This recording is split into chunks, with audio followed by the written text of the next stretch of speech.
belajar keras tetapi tetap lupa waktu ujian. Nah, mungkin kalian belum tahu bagaimana cara kalian belajar. Hari ini kita akan melihat bagaimana Pak Suwito dan murid-muridnya belajar tentang metakognisi. Assalamualaikum anak-anak. Waalaikumsalam, Bapak. Nah, untuk pertemuan kali ini, Bapak mau tanya tentang cara kalian belajar selama ini. Kalau untuk Puspa, Kalau saya sih biasanya suka langsung baca sih Pak, tapi suka kadang-kadang lupa lagi. Nah, Kalau- kalau saya biasanya sukanya dengan nonton video pembelajaran, Pak. Tapi kadang kesemuanya itu nempel di kepala. Kalau saya lebih suka menulis ulang mata pelajaran, tetapi kadang cepat bosan juga. nah itu dia. Kalian ini selama ini belajar, tapi tidak tahu kalian bagaimana cara belajar. Itu namanya metakognisi, yaitu berpikir tentang cara kita berpikir. Pikir tentang berpikir, wah kayaknya susah tuh Pak. Sebenarnya mudah. Kalau kamu tahu kapan kamu paham dan kapan kamu tidak paham, itu sudah termasuk tentang metakognisi. Metakognisi bukan hal yang sulit. Intinya kita sadar cara berpikir dan mengatur strategi pembelajaran kita sendiri. Sekarang, metakognisi terbagi menjadi dua hal yang penting. Pertama, ada pengetahuan metakognitif, di mana tahu cara belajar yang cocok untuk diri kita sendiri. Kemudian yang kedua ada regulasi metakognitif, yaitu mengatur proses tata cara kita belajar. Mengatur proses belajar itu maksudnya gimana, Pak?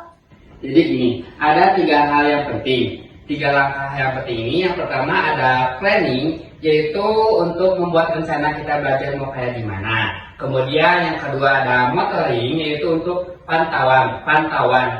Apakah kita sudah paham atau belum. Kemudian yang ketiga ada evaluating, yaitu cek apakah cara belajarmu ini efektif atau tidak.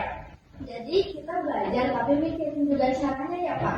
Tepat sekali. Belajar cerdas itu bukan cuma rajin, tapi juga harus sadar tentang strateginya.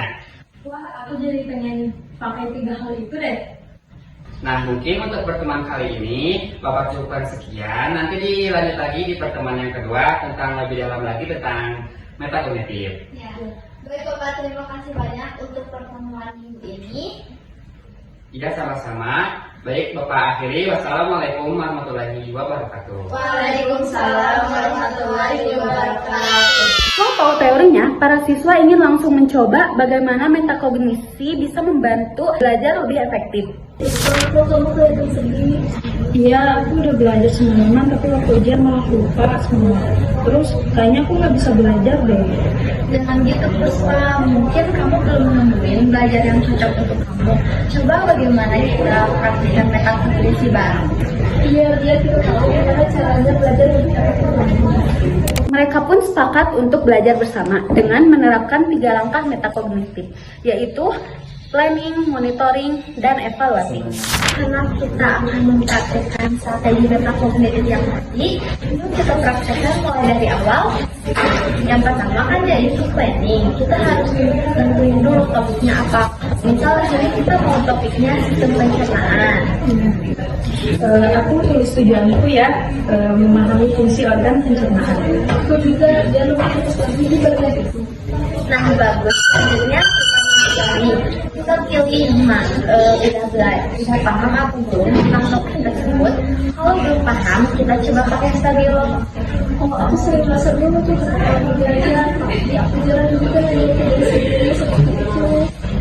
Iya, aku juga biasanya cuma baca aja sampai ngantuk. Nah, yang terakhir kita evaluasi. Kita pilih mana strategi pembelajaran tersebut yang lebih efektif untuk kita. Aku suka bikin web karena biar ingat lebih lama.